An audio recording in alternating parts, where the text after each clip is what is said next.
What's up, guys? Welcome back to another episode of Rawstocks. This is the weekend update. It's going to be a pretty quick video. I'm just going to show you some of the potential things that I think are going to happen leading into this next week. Before we get going, don't forget to check out the description below, links to the Rawstocks trading Discord, links to the WAP account where you can purchase premium for the Rawstocks Discord, as well as some other links as ways you can support the channel. Also a link to the Top Step futures funded trading platform where you can try to take a futures funded trading combine, which I recently passed, in order to become a futures trader. So let's jump into the charts. As you know, many of you guys who follow me, we've been starting to develop a bullish bias here. Part of the reason for that was the deliver and run on these stop losses. Again, also down to liquidity levels. And if you look back here, we hit this liquidity target in this low and ran the stops out on the previous low. Then we saw a nice daily bullish engulfing candle as we popped up off that low, and we've continued to rally from that point. So what am I expecting or looking for this week?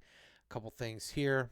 I'm going to look at this imbalance in this gap, which we've already traded into on the daily time frame a little bit. I'm looking for us to draw deeper, potentially even closing that up to the 206.71. I think I showed you guys this on a previous chart, but if we also look at the weekly chart, we can see there is a bullish weekly fair value gap, a bearish weekly fair value gap that I'm also looking for us to draw into, which we have only not even come up in last week, come up to hit that. Previous week, we set the range for that, looking for us to draw into that a little bit deeper before we see the next move. But if we look on the daily time frame, that also corresponds with our imbalance here that we're looking to fill in this daily gap that came from earnings. So I'd be looking probably maybe for that consequent encroachment at 201.78, maybe the psychological level of 200 right here. But I am looking for us to draw into that fair value gap, into that imbalance, and then potentially choose a direction from there. So let's look at a couple different ways this could happen, right? We could push up, right, maybe up to this previous high from January 30th, maybe even up to, again, that psychological level of 200 or that consequent encroachment, and then see a reaction there. At that point, I'd be looking for a reaction to come back down here, potentially give us an optimal trade entry at a 70, a 70.5% retracement, or maybe somewhere in the 61.8 to 70.5, right? And then see us potentially push up higher into some of this additional liquidity targets, right? Not sure where exactly that would be. Maybe just back up to equilibrium of a bigger swing. Maybe it's in this, in this little imbalance that's right here. Maybe it's in this fair value gap all the way up into the 230s, but it's going to be somewhere up in here. It could just be back up to this consolidation range, closing that fair value gap, right? But that would be the move higher. Obviously, we know there's also a previous month's high. There's also internal liquidity here at 265. Do we get there? Probably not, but we might, definitely looking for it to push above this wick here at 217.85. But that's not maybe all going to happen at once. But that is what I'm looking for. Okay, an alternative route would be that we don't get that correction. We just see price push higher, and then we see the correction, and then we ultimately push higher from there. Okay, either one of those scenarios, I'm leaning bullish.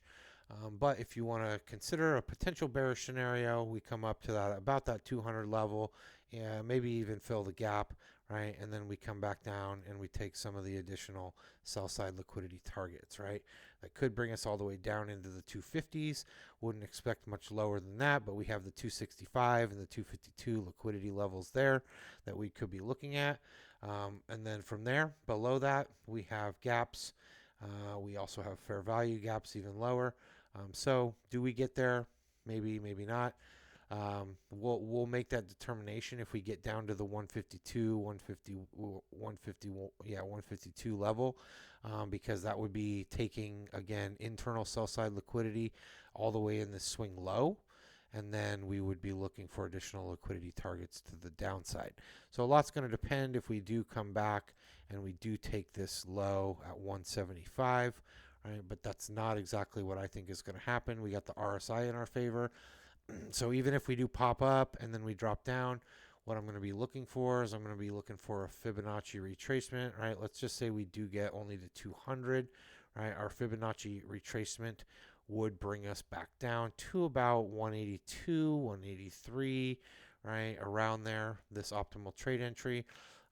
It would give us a break of structure, a bullish break of structure here, where then we'd be looking again for our retracement or for a potential fair value gap entry. But you can see this is all balanced price range right here. There is no fair value gaps in this area as well. So not sure that if we did drop down, we would be getting a fair value gap entry. We'd more just be looking for that optimal trade. Potentially, it could even go a little bit lower than that, right? And which would be like an inverted head and shoulders. So we'd get that that pop up here, the break of structure, pop back down again, maybe optimal trade, maybe all the way down to this wick low from January 25th. That'd give us a very much an inverted head and shoulders look, and then we'd be looking again to target potentially symmetrical swing all the way to 225.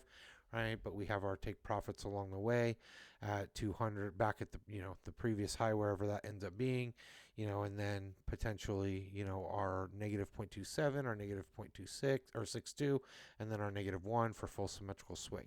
So we'll be watching to see what kind of swing high or internal swing high we get here off of this bounce. Right, if we can break that structure here, change the character to bullish.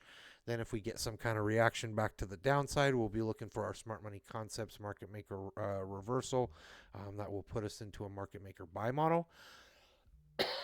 At that point, we'd be looking again to target the higher liquidity targets and our higher fib levels for extensions. If we drop down into some lower time frames, we got a couple different things going on. On a lower time frame, on the 4-hour chart, we do have an inverted fair value gap, which is from the ICT 2023 mentorship.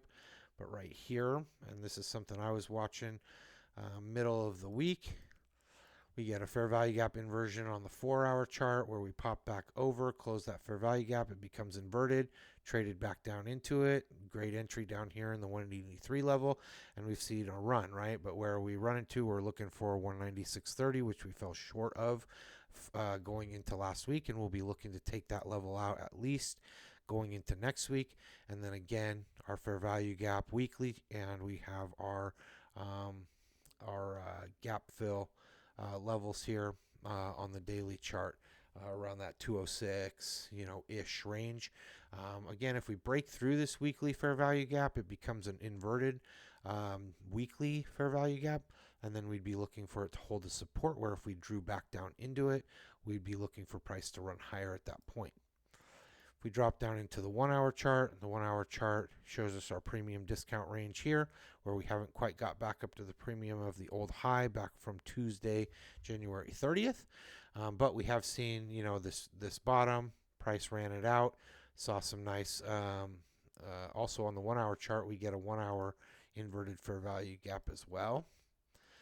Right, and then price drew back down into it, and we see a rally. So using those inverted fair value gaps can be beneficial in some ways. But we also see, again, price ran it out. We saw a nice retracement, didn't take a new low, saw a nice 1-hour candle that gave us a big boom.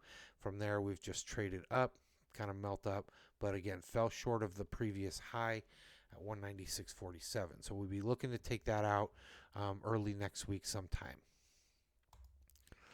Lastly, we'll look at the 15-minute chart. I'm not going to go any lower than the 15-minute chart today, but we have a current dealing range here, premium discount, right? We hit premium.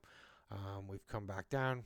We're not taking any new lower lows, and we continue to melt up. So we got our previous week high, same targets, fair value gap, right? Gap fill on the higher time frames. But you can see things are starting to give us a good look, as it looks like a bottom might have been placed down here. And we see the evidence in this 15-minute candle that just rips up, right? And then we've seen every time prices try to come back down into higher time frame liquidity targets, right? Because this here is higher time frame, 1 hour, 4 hour, right? So we pop up, we come back down into it, right? We pop up, we come back down into the 4 hour, we pop up, we come back down. Every time we're coming down, we're seeing nice rallies afterwards. Same thing here, we pop down, then we rally up.